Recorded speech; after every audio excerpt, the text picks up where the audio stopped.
السلام عليكم warbaahinta iyo ku ciyaaridda cuquusha dadka Joseph Goebbels wuxuu ahaa wasiirkii warbaahinta iyo propagandada Adolf Hitler waana aabaha warbaahinta propagandada faafiso wuxuu yiri kelmad taariikhda gashay oo ah been sheeg ilaa ay ka rumeeyaan ku celcelinta war been ah ugu yaraan 5 mar maalintii wuxuu keenayaa in ay dadku rumeeyaan xitaa ayagoo og in uu run ahayn in uu yahay war la abuuray bani aadamku laba qaab ayuu u fikiraa qaab adag iyo qaab fudud qaabka adag waa midka aad adeegsanayso markaad xisaabaad ka shaqaynayso tusaale ahaan si dhab ahna u fikirayso waana qaabka keenaya in aad daasho in uu qofku daal dareemo tusaale ahaan dadku way daawan karaan 3 saacadood oo xiriir ah aflaam majaajilo qosol ciyaar 90 daqiiqo soconayso laakiin uma dulqaadan karaan 30 daqiiqo ah muuqaal waxbarasho ah dadku way daali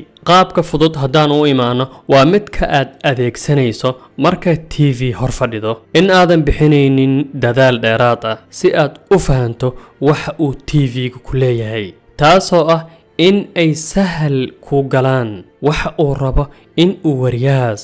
ama TV-gaas ku gaarsiiyo waxaadna ogaataa waxa uu TV-gu ku soo gudbinayo in uu yahay waxa uu rabo asaga in uu ku tuso adduunka waxa ka dhaca dhacdooyin badan maalin walba laakiin warbaahinta kala duwan waxay soo gudbisaa waxa ay ayagu daneynayaan kamana tarjumayo waxaas in ay yihiin muhiim iyo in kale taasoo ah in warbaahintu xadidayso waxa aad daawanayso tusaale ahaan 5 dhacdo haddii ay dhacaan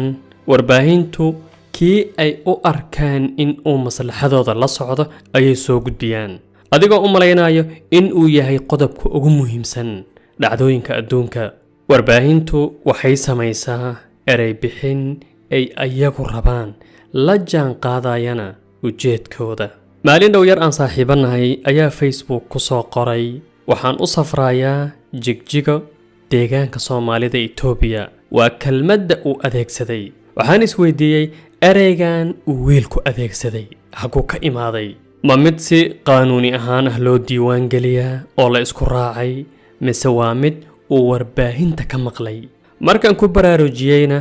asagii ayaa la yaabay qaladka uu ku dhacay kadibna ka noqday waxaa dhab ah in kelmaddaas qaladka ah uu maqlaayay 100 mar uu warbaahinta ka maqlaayay heer uu u maleeyay xaqiiqo dhab ah ama maskaxdiisa ku daabacantay in uu yahay magac sugan waana dhinaca madow ee warbaahinta Soomaalida halkan aniga niyad xumo kuma tilmaamayo laakiin runtii in ay adeegsadaan waa arin cajiib ah inay adeegsadaan ereygaas deegaanka Soomaalida Itoobiya warbaahinta ummadaha kala duwan qadiyadaha xasaasiga arrimaha xasaasiga sida dhulka iyo jiritaanka ummad way ka fiirsadaan ereyga ay adeegsanayaan sababtoo ah ereygan saameyn ayuu ku yeelanayaa cuquusha jiilka soo kori doono jiilasha imaan doono markuu jiil walba jiil u sii gudbiyo ereyga deegaanka Soomaalida Itoobiya waa erey bixin halis ah deegaanka Soomaalida Itoobiya waa erey bixin qaldan 100% dhul xitaa aanan weli wax wada hadal laga yeelanin masiirkiisana la xadidin afti laga qaadin xitaa laga wada fariisanin in si 100% loogu saxiixay Itoobiya mas'uuliyadan waa inay dusha u ritaan warbaahinta Soomaalida kala duwan waa in mas'uuliyadda ay xambaaraan muuqaalkan wuxuu daliil u yahay waxa aan sheegayo waan soo laaban doonaa waxa madasha kulamada ee kaali uga furmay heerarka kala duwan ee hogaaminta dhexe ee xisbiga dimuqraadiga shacabka Soomaalida Itoobiya xuska 24 jirsadee 20 gibooda si meeqaam sare loogu xusay garoonka kubadda cagta ee magaalada Jigjiga ayaa waxa ka qayb galay madaxweynaha dawladda deegaanka Soomaalida Itoobiya madaxweyne Cabdi Maxamuud Cumar madaxweyne ku xigeenada golaha dhexe ee xisbiga dawladda deegaanka Soomaalida Itoobiya ayaa dawladda deegaanka Soomaalida Itoobiya ayaa markii ugu horeysay yeelanaya warbaahinta maanta qofkii ay rabaan ayay ka dhigaan haliyay dhacdadii ay doonaan martida ay soo fariisinayaan waa arrimo la xulay arrinku wuxuu u egyahay qof qol ku xiran kadibna daaqad yar loo furay lagana tusay wixii la rabo laguna yiri caalamka daaqadan kaliya ayaad kala socon kartaa daaqadan kaliya ayaad ka arki kartaa malcolm x alxaaji maalik shabaas ayaa yidhi sanadyo badan ka hor haddaad warbaahinta caqligaada siiso waxay kaa dhigay in aad la safato daalimka lidna ku noqoto kan dulman waana nooc ka mid ah qaabka aflaamta lagu matalo dadka aflaamta samaynayo qaabka ay isticmaalaan in la sameeyo nin geesi ah sida rambow wata hub halis ah wixii ka hor imaada cagta marinayo sameeyaasha aflaamta waxay xoogga saaraan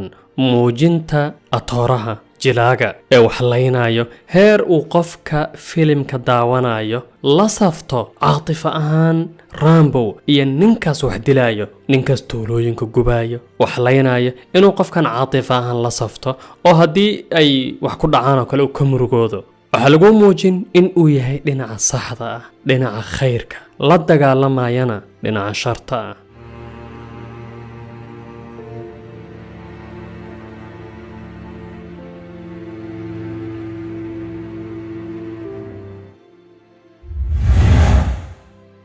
inta aadan hor fariisanin warbaahinta saddexdan qodob niyadda sii gasho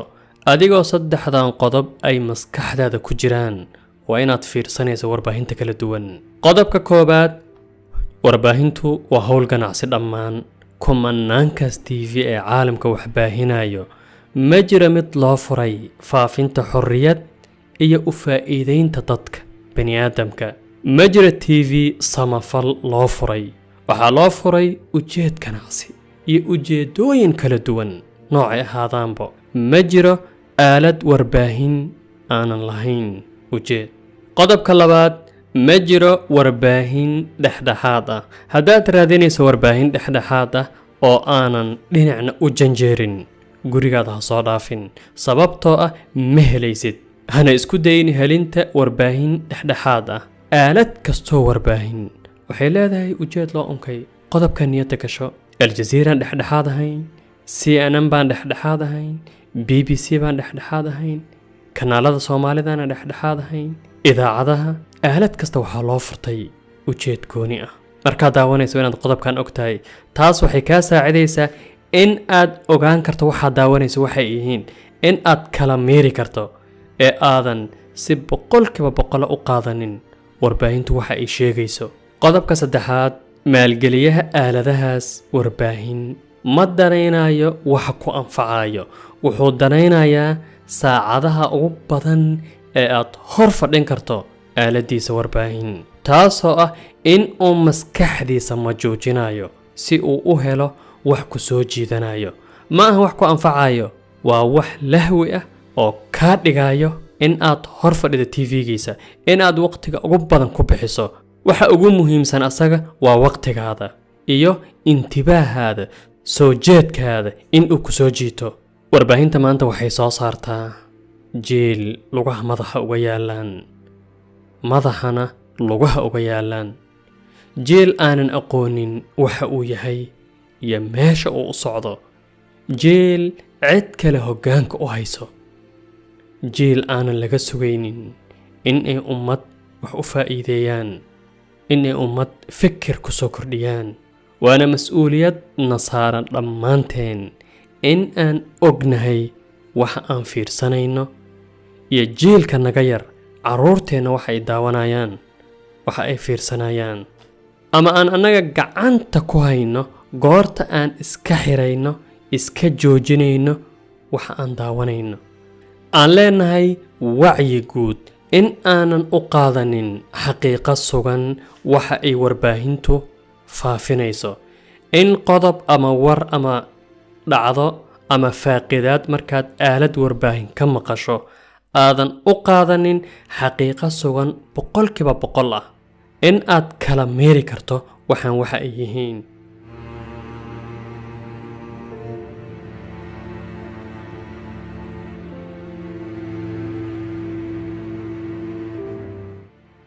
موضوعنا ما انت انا يكوغي والسلام عليكم ورحمة الله وبركاته